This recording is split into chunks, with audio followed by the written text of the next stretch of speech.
Hey, I'm Bob Webb, and I'm here with Brad Simons to talk about Is that thing Tomb on? Raider. Yes, it is on. Okay. Yeah, Tomb Raider. So I played it. I didn't. As you may know, I'm a big Tomb Raider fan, and I've also been kind of shitting all over this one, at least from what we've seen so far. So what they had playable was, you know the part in the trailers where you're hunting. Yeah, with the bow and arrow. Well, it's sort of it's sort of that sequence. Yeah. It's a little right. Yeah. So it starts off real kind of linear and cinematic, and the stuff that I was afraid the game might become kind of Uncharted. Right. Like, oh, she's hurt, she's stumbling around. You don't even really have full control over her, and then there's some climbing sequences. It felt very Uncharted. I mean, you had control over her, but So not is it like a kind of a QTE kind of control, or not like systematic control of her. You have Right. like cinematic control of her. Right, But it yeah. eventually gets to a point where you're in an area, you could sort of roam around where you want. And your goal is to hunt. And now I know Joseph, who just popped up here a second ago, was worried that the hunting might just be not a system, but more something that you do just for the story. Right. Well, it actually is a system. Wildlife is just sort of roaming around the world. And while your mission is to go first kill that one and hunt it, you eventually can. You're just roaming around. There's wildlife roaming around. You can kill what you want. And when you kill an animal, you actually get experience. And that Okay. experience feeds into like a skill system. You level up and get abilities to... like, for example, you retrieve an arrow when you shoot a dude. Was a skill I got in the demo. Oh, so they're kind of like little perks. Is there kind of skill trees? Or Not really a skill tree, but just perks. Okay. But what's cool about it is, have you played Tomb Raider: Guardian of Light? Very little bit of it. Has anybody else here played?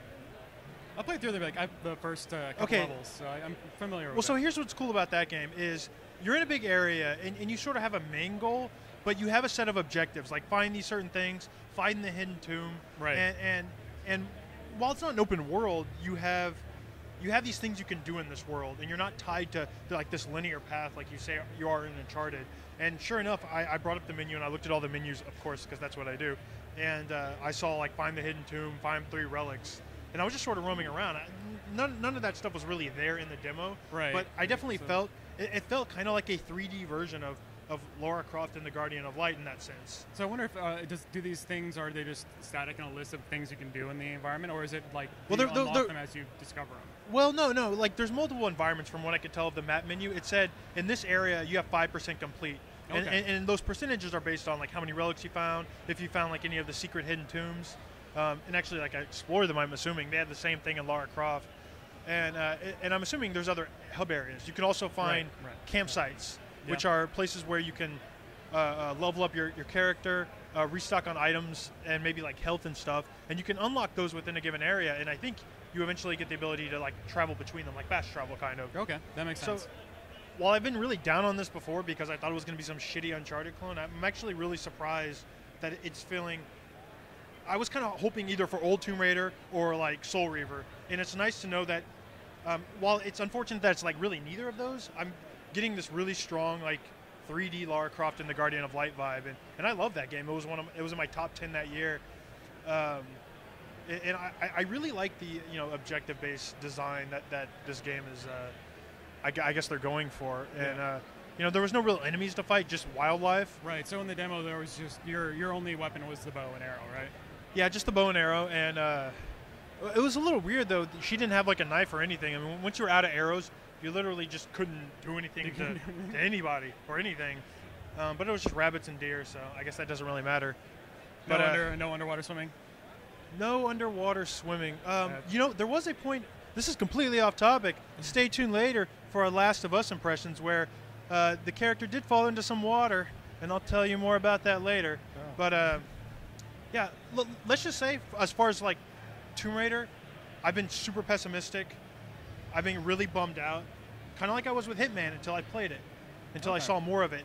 And now that I've played Tomb Raider, at least this part, I'm a little bit more optimistic. They could just be being smart and showing the stuff that people have responded well to, but as of now, it's definitely a game I'm excited about. Well, it's certainly better than. Did you play Guardian of Light, Joseph? It's putting Joseph. Yeah. No. Chris? All right, well, go buy Lara Croft and the Guardian of Light, because that game is fantastic. Well, thanks. So we'll go doing some more coverage on the floor, doing some more games. At PAX Seattle 2012. Yeah. Yay. So check out on the site. We'll be posting these videos throughout the weekend.